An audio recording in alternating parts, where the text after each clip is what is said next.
Before we start ironing and pressing our fabric to the freezer paper, make sure you fold along the creases.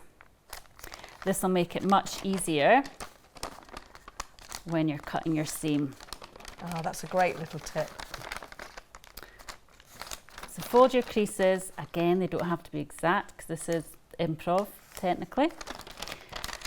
So I've folded along the creases and I'm going to take my first fabric, which will be the first outside. I've got a nice straight edge. Lay my fabric down, and I like to start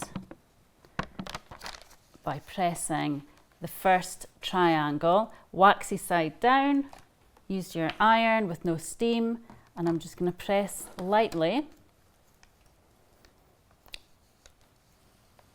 on the freezer paper. And that'll stick. And this is where your fold comes in handy. You're going to fold back and cut a 1/4 inch seam along here. So taking your ruler, that's a 1/4 inch seam mark. Oh. And your rotary cutter. Just cut along.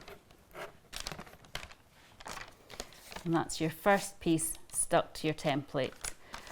So we're going to sew our first sewn stitched line right along the side of your paper, but you need to have your second piece of fabric which will fold over to make your second triangle, and it's one of these things that makes sense once you've done it. Once I'll trust you on that. Once you've seen it and done it, it does make sense.